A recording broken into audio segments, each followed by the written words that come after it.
नमस्कार, मी advocate Anil Pawar, Nalanda consultancy, Buldhana. विद्यार्थी आणि पालक मित्रांनो, ज्या गोष्टीची आपण आतुरतेने वाट पाहत होतो की महाराष्ट्र राज्याची मेडिकल काउन्सिलिंगची जी प्रोसेस आहे ती सुरू झालेली आहे.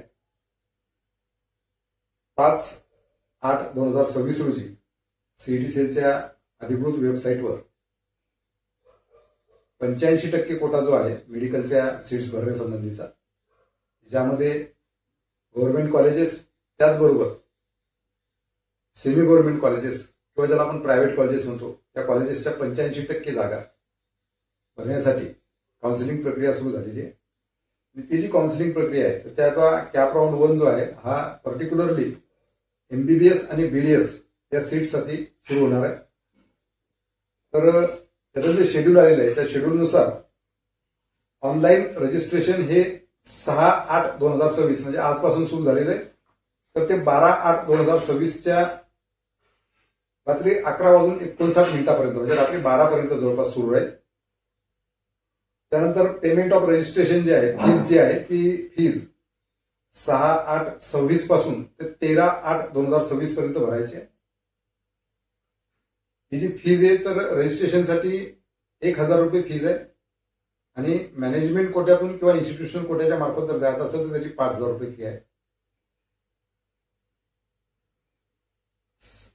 6/8/26 ते 13/8/26 पर्यंत डॉक्युमेंट्स आहेत त्याच्या स्कॅन केलेल्या कॉप्या वगैरे सगळ्या पोर्टलवर रिक्विजिट डॉक्युमेंट जे आहेत ते दाखल करणे. त्यानंतर डॉक्युमेंट व्हेरिफिकेशन जे आहे ते ऑनलाईन प्रोसेसनुसार 7/8/26 ते 14/8/26 या दरम्यान होणार आहे. त्यानंतर ग्रुप ए साठी म्हणजे MBBS आणि BDS साठी रजिस्टर कॅन्डिडेटची जी लिस्ट आहे त्याचं पब्लिकेशन 15/8/26 रोजी आणि त्याच दिवशी 15/8/26ला प्रोव्हिजनल मेरिट लिस्ट येणार आहे. त्याच्यानंतर जर डॉक्युमेंट्स वगैरे व्यवस्थित नसतील ते डॉक्युमेंट्स करेक्ट करण्यासाठी किंवा काही ग्रीव्हन्स जर आलेला असेल तर त्या अनुषंगाने 16/8/26 ते 17/8/26 पर्यंत त्याचं तुम्हाला डॉक्युमेंट्स जे आहेत ते करेक्ट करता येणार आहे. त्यानंतर फायनल मेरिट लिस्ट जी आहे ती 18/8/26ला आणि सीट मॅट्रिक्स जे आहे MBBS आणि BDSच्या अनुषंगाने ते सुद्धा 18/8/2026 या दिवशीच प्रसिद्ध होणार आहे. ऑनलाईन चॉईस फिलिंग 19/8/26 ते 22/8/26 सायंकाळचे 5:30 पर्यंत म्हणजे 5:30 वाजेपर्यंत आहे. आणि कॅप राऊंड 1चं जे डिक्लेरेशन आहे 23/8/26 रोजी होणार आहे. दुसरी महत्वाची गोष्ट की 24/8/26 ते 28/8/26 या तारखेला फिजिकल जॉईनिंग आहे. कॉलेजला फिजिकली जाऊन आपल्याला ऍडमिशन घेणे आहे. या प्रकारचं शेड्यूल सीईटी सेलच्या अधिकृत वेबसाईटने प्रसिद्ध केलेलं आहे. त्याचबरोबर या सर्व गोष्टी करताना काही इम्पॉर्टंट इन्स्ट्रक्शन दिलेले आहेत. त्या इन्स्ट्रक्शन सुद्धा आपण चर्चा करणार आहोत. इन्स्ट्रक्शनमध्ये स्पेसिफिकली म्हणलेलं आहे की only candidates who have qualified NEET UG 2026 for MBBS BDS course म्हणजे ओपनवाल्यांना 213 मार्क्स आणि category SC ST OBC 177 marks ज्यांना आहेत त्याच लोकांना रजिस्ट्रेशन करता येणार आहे. रजिस्ट्रेशन प्रोसेस जी आहे ही सर्व ऑनलाईन प्रोसेस होईल.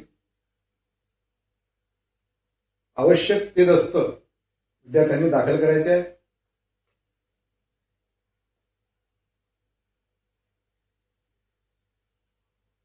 त्याचबरोबर जे डॉक्युमेंट्स आहेत जे आपण रजिस्ट्रेशन करताना अपलोड केलेले असतील ते संपूर्ण डॉक्युमेंट्स तुमच्याकडे पाहिजेत. जर ते डॉक्युमेंट जर नसतील तर अशा वेळेस तुमचं ऍडमिशन किंवा तुम्हाला मिळालेलं कॉलेज हे कॅन्सल सुद्धा होऊ शकतं. तसंच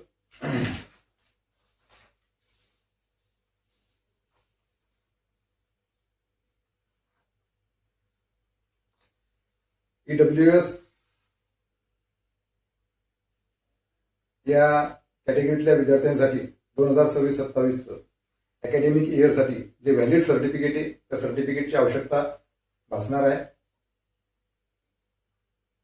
सेंट्रल गव्हर्नमेंटचा जो फॉर्मॅट आहे EWSचा तो फॉर्मॅट चालणार नाहीये, कारण स्पेसिफिकली त्याच्यात म्हणलेलं आहे की central government format will not be considered as a valid.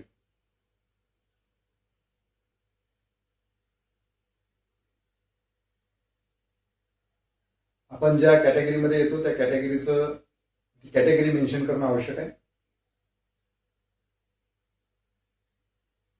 Caste certificate, caste validity certificate हे सर्व डॉक्युमेंट्स रेडी ठेवा.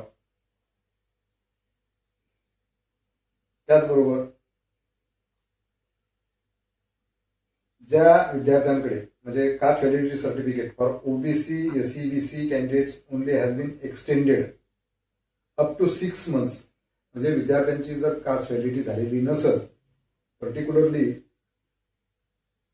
OBC आणि SEBC या कॅटेगरीतल्या विद्यार्थ्यांसाठी जर कास्ट व्हॅलिडिटी झालेली नसेल तर त्यांच्याकरता 6 महिन्याचा अवधी दिलेला आहे. त्या 6 महिन्यात त्यांना कास्ट व्हॅलिडिटी आणून दाखल करणे आवश्यक आहे. जर त्यांनी तसं केलं नाही तर त्यांना अलॉट झालेली सीट कॅन्सल होऊ शकते. इव्हन त्या अनुषंगाने पेनॉल्टी सुद्धा होऊ शकते. तर वरीलप्रमाणे महत्वाच्या इन्स्ट्रक्शन्स आपण चर्चा केलेली आहे आणि जे शेड्यूल आहे काउन्सिलिंगचं त्यावर आपण चर्चा केलेली आहे. याच प्रकारची माहिती व अपडेट्स आपल्याला वेळोवेळी मिळावी म्हणून चॅनलला लाईक आणि सबस्क्राईब करा, जेणेकरून या प्रकारची माहिती आपणास मिळत राहील. धन्यवाद.